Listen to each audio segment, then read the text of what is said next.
you describe your experience playing the role? Because I believe you were hesitant at first, correct? Yeah, I was for a number of reasons, but I mean, obviously it worked out. You know, it's so intimidating in the beginning because you hear these big numbers about how many movies, and your brain goes to the worst possible scenario, as brains typically do, and you know, you imagine how much life will change and whether or not you can handle it, and my apprehension was about you know, fear more than anything else, and I guess it's a really good example of not living according to fear, because it ended up being the best decision of my life.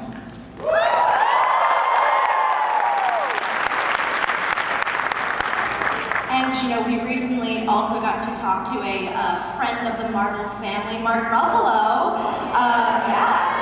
who had some interesting insight into the movies, basically kind of saying that, you know, some of the actors had the chance to have conversations about the project and was able to provide feedback.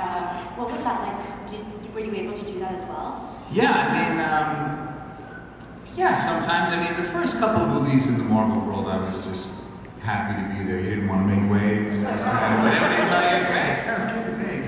And then, you know, somewhere around Civil War, you start feeling like, okay, maybe I can, well, how about this? But at the same time, I'm sure you guys all know, sometimes I think if, in success, I've seen actors veer out of their lanes and start doing things they shouldn't, and Marvel had proved themselves enough to the point where you're like, you know what, I'm not gonna make waves, and honestly, anytime they pitch me things, you know, I think around Civil War, it was Feige coming in the trailer. When was that? Was that on Ultron? You know, just saying, I think we're gonna do Civil War, and you say, okay, whatever you think, man, I'm in. By the got to Infinity Wars and Endgame, the Russos were the ones kind of pitching the ideas, and honestly, everything they ever pitched sounded good to me, so I never really felt the need to be like, let me give you some notes, fellas. You know, I was always like, yeah, hey, shit, keep doing it. And if given the opportunity to go back, would you go back to the role, or do you to the role? Or do you think the story has been told? God, it's tough. Because look, I love that role deeply. It means so much to me, and I mean, do I think there's more Steve Rogers stories to tell? Sure, but at the same time, I'm very, very precious with it. I've become, you know, it's like this little shiny thing that I have that I love so much, and I just don't want to mess up in any way. And I was a part of something that was so special for a really special period of time, and in a way, it really landed so well. And you know, I don't know. It's as much as I'm connected to that role and love telling those stories and working with those people, it doesn't quite feel right now. And you have, outside of Captain America, you have actually portrayed quite a few comic book characters, the Fantastic Four. Is there something specific about comics and comic characters that really interest you, that made you take those roles? Oh, thanks. Love you guys too. You know, I don't know. It wasn't the plan. I wasn't like comics. That's the one. You know, but the more you make those movies, the more research you do prior to the film, the more you become a fan. You know, and you start to see what the fans see, and these amazing characters and great stories, and there's a starting point for the, you know, films are this. You have all these creative people coming together trying to operate on the same intangible idea. Comics give everyone a common ground to kind of say, we've all seen this, we all know how we felt when we read it, when we saw it, and that's the starting point. And that's it's an incredible help when you're making a film. Not to mention the incredible built-in fan base, you know what I mean? Truly, I mean, honestly, it's the most satisfying thing to know that you're working so hard that people are gonna see it. People are actually going to go. At the same time, it's also one of the more daunting aspects because you know that people are connected to the material in a very specific way. You want to make sure you honor that. But I guess comics just have all the right ingredients for a good film. We can all agree, yeah?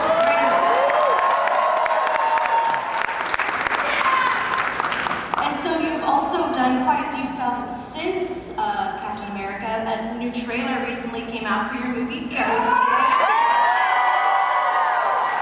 Now, it looks like part rom-com, part action, part thriller, part adventure. It looks great. Can you maybe talk about, kind of what it was like to play a role that kind of does a little bit of everything and just like the experience with that project?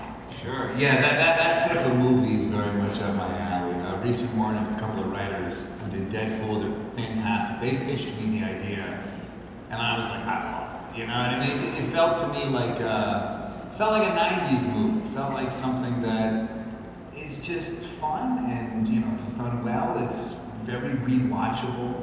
Good hangover movie. And I don't know if I see those enough these days. We've entered a little bit of like not like a cynical. Audiences have seen a lot. You know what I mean? And it's there's very high expectations, and sometimes movies like that are just great if they're done well. Anyway, I really liked it, and the role itself was really attractive too, just because I got to be so incapable. He's the audience. It's always fun playing the eyes of the audience, and he's just, the more panicked I was, the more I go to pieces. Not only the funnier it is, but the more connectivity you have with watching, because that's probably what most of us in here would do. Certainly what I would do in circumstances like that. So yeah. Plus getting to work with Anna again. I was about to say. How was it working with Anna again? She's fantastic. We've done a few things together now, and she's great. She throws herself into everything completely. The first action sequence we had, she was doing things that were on like Black Widow level, like truly unbelievable stunt work. I was like, wow, you've been doing your stunt training. She really went for it. I mean, we all saw that in Bombs too. She was so good at Bombs. So charming, so effortlessly cool. So yeah, that was a bit of a no-brainer. And you've also been able to recently voice a very classic Disney character. The new retelling of Buzz Lightyear. Can you maybe share some, something about maybe when you were recording? Did it feel very nostalgic for you to enter into a role that is so iconic to so many people? Yeah, he says to infinity and beyond. Iconic! You might as well be saying like life is like a box of chocolates or something. It's truly one of the more daunting things you have to do, which was great, terrifying, and all those things. But when I first went to Pixar to get pitched the movie, they took me in a room and they showed me really rough sketch, this really rough animation where they have scratch recording. I think they get another actor to come in and do lines, and they have temp score and all this temp special effects sound, and they showed me this one sequence. But it's all those like hand-drawn, really, really rough, still frame animation. And I'm an animation nut. So I've seen dozens of the makings of all these other animated films. So to be sitting in a room and seeing that type of presentation, but it's for me. You kind of. It's like the first time I went on a movie set. I've watched a million, in my upbringing, the behind the scenes of, but then you're on a film set. You're like, oh, shit, this is happening. I can't believe I'm here. That was one of those moments where I just couldn't believe that I might get a chance to be a part of a Pixar movie. But obviously it comes with incredible pressure because it is such an iconic character. That's one of those things where you just kind of, just like Marvel, you say, you know what, I'm gonna let you guys do what you do and I'll do my small sliver. Probably safe to do Yeah, that. exactly.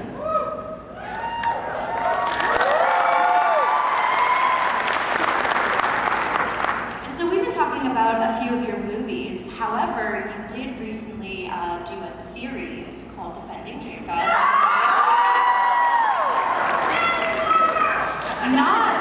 Not only were you acting in it, but you also produced it. So I really want to know, what was it about this particular television series that you wanted to take on, and then producing it and acting in it? Yeah, sometimes the people are the thing that push you over the finish line. I was doing a play in New York. and I had met with Mark Bombach, the writer, and Morton, who was our director, and you know, it was a great book. It was a good suspense. There was a lot of engine to it. But the writer and the director were so fantastic, and it was, I mean, the book took place in Massachusetts, and it was, I just knew the family, I knew those people, it was familiar to me. And I really like the idea of limited series. You know, right now it's, when I came up in this business 20 years ago, you know, there was film and there was TV, and now TV, you know, I mean,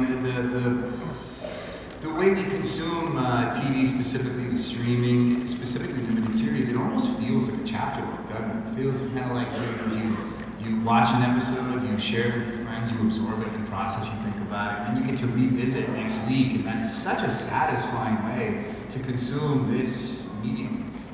So I was eager to try and explore it a bit, and that show specifically had such good engines, such good cliffhangers at the end of each episode, and like I said, it was a family that I recognized. So I was curious to dip my toe, and as I said in the beginning, Mark Bombach and Morton Tilden, the directors, were just fantastic people that I really responded to.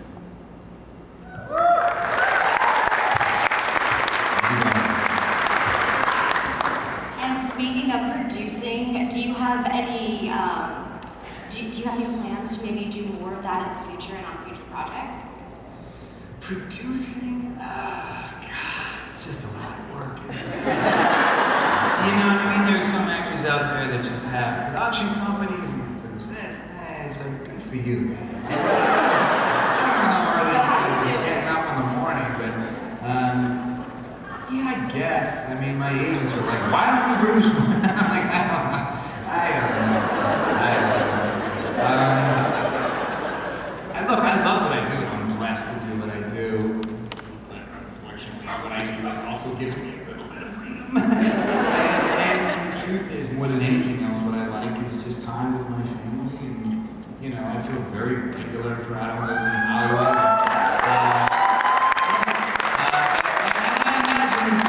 You know, like it's an exciting business and it's great, it's wonderful, but to be someone that's constantly, you know, finish this. Last year I did 3 movies. Never again. It's too much. It's too much. Just from job to job to job. It's just, you know, you really gotta, not that I don't love it, I don't want to diminish like my passion for it, but at the same time, you know,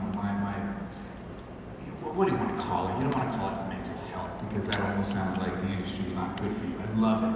But at the same time, like the stillness away from it, the personal time I take with friends and family is just as important to me. So, in a really serpentine answer, I don't know if I have the capacity or the bandwidth to be someone who's constantly producing 100 balls in the air. It's just not my nature.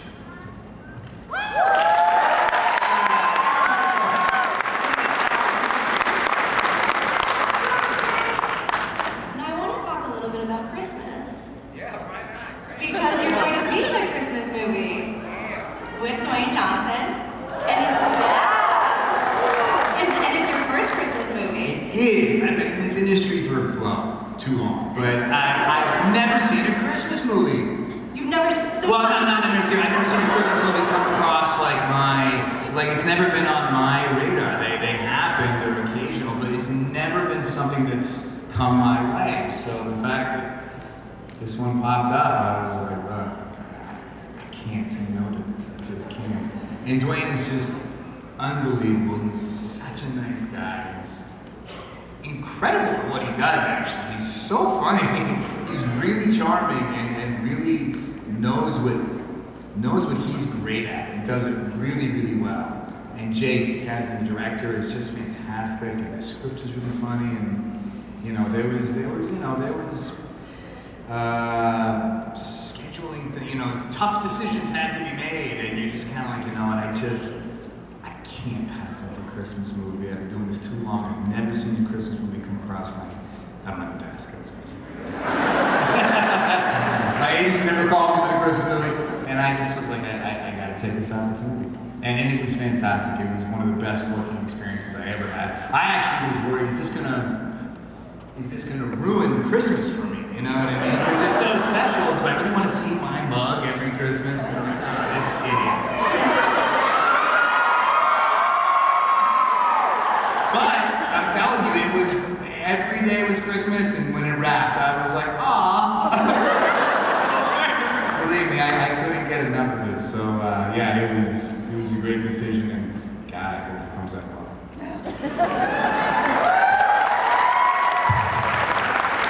Do you have a favorite Christmas movie? Are you a Hallmark Christmas movie kind of person? This is tough. Okay, what would I say? The ones that I want to watch just for the bite-sized movie, like the Grinch. You gotta go Grinch. You gotta go Charlie Brown. You gotta go Rudolph. In terms of like full-length movies, I think A Christmas Story is the crown jewel. But Christmas Vacation guy too. Right there. But that came out at a time where, what year did that come out? Who knows? Was it 91?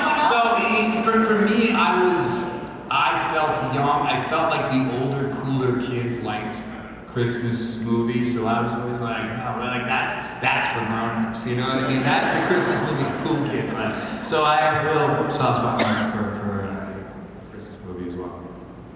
A Christmas Vacation. Christmas movie. Another classic. Now, my next question. Very, very important. You're a dog dad. Yeah. And I think we all adore Dodger content. Sure. Who is a fashion icon. Because what has he got now? He's got the sweater from Knives Out, the shrunken shirt from Gray Man. What's the next piece? What's the next fashion statement for Dodger? It's gonna be tough. I mean, well, like I said, I did 3 movies last year, but in Ghosted, that outfit isn't terribly exciting. Pain Hustlers, I just wear suits all day. I don't think I can squeeze Dodger in that. In Red One's kind of cool. Red One's one of those one outfit movies. You know what I mean? The whole thing happens in one day, so you're just wearing. And I had this pretty cool leather jacket. Maybe I could get a shrunken leather jacket. Maybe I could get a doggy. That'd be so cute. Yeah, that's the next one. He hates it though. That's right. You guys, come on, you guys love dogs. You look at dog in an outfit. He's just frozen, right? I get a hold of New York strip steak and they Dodger, come here. Frozen. He hates it. Yeah, but we'll keep doing it. Now we do have some fan questions from our Twitter account, so thank you to everybody who participated and submitted a question on Twitter. So let's go to our first fan question here. It'd be from Eileen Philippi. If you could remake your favorite movie, what would it be and what character would you play? That's a good question. All right. Yeah, sometimes you gotta put a banana in your butt.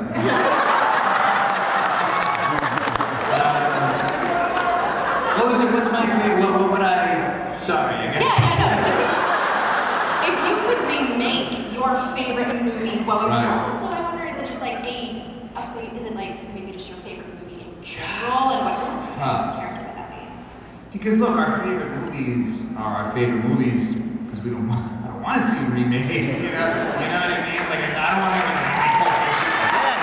Stop remaking stuff. Well, hold on.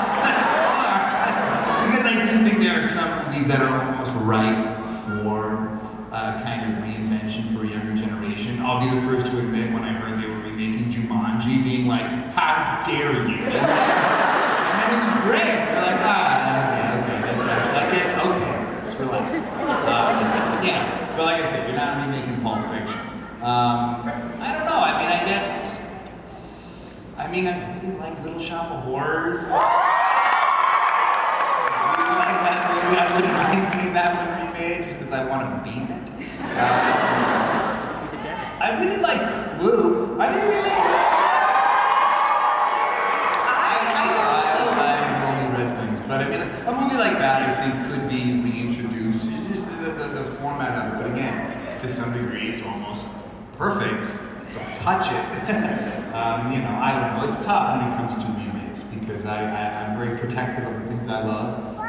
But sometimes there's room to reinvent and reintroduce to younger generations. I'm curious though, what character in Clue? God, I don't know. I don't think I'm good enough to play any of them. Maybe it was Pinky. Alright, our next question comes from Nerd Girl Jen. If you could give Ransom a sequel to Knives Out, what would it be about? Sequel to Knives Out for Ransom. Good question. Well, it can't be like a redemption story. No one wants to see Ransom find redemption. He's bad. Maybe, what would it be? Maybe he gets out of jail off of like some sort of like high-priced lawyer's loophole. But then like, maybe he goes good. You know what I mean? Like Sideshow Bob like runs for office. But it's an elaborate plan to actually take down Benoit Blanc. It's revenge in plain sight, you know what I mean? It's this... What was that? You're Ryan Johnson. Pigeon. Oh, Pigeon! Maybe he'll see this. Our next question comes from C. Evans Falcon. Between Curtis in Snowpiercer and Mike in Puncture, both very complex characters, which role did you find more challenging and why? Good question. They're both kind of dark characters. Mike Weiss in Puncture is based on a real man, so we had to, you're meeting his family, you're meeting friends, you're meeting people that knew him, which is intimidating because you're taking a story that's obviously dear to them and trying to, I don't want to say use it, you're trying to elevate it, but at the same time, there's no denying that you are treading in waters that are unfamiliar and you gotta be respectful for that. I'd say Curtis in Snowpiercer, though, he feels a little more haunted to me, a little more, he has the weight of the world on his shoulders in a really dark way, so I'll say Curtis. And finally, our last fan question comes from Joe Lopez, 2196. How often, if at all, have you come across actors or actresses in Hollywood with an attitude similar to your character, Lucas Lee? Oh, God. Luckily, I haven't met anyone too similar to Lucas Lee. What a fun movie that was. And honestly, one of my favorites. That was such a good time. Everyone on that movie just got along so well. And honestly, it's because of y'all, really. I mean, like, that movie, it didn't really perform in the box office, did it? You know, I remember the first time I saw it, I had just landed in London to start work on Captain America, and they were like, oh, they're doing a screening for Scott Pilgrim, you want to go? And I had my two buddies from Boston who were my assistants on that job.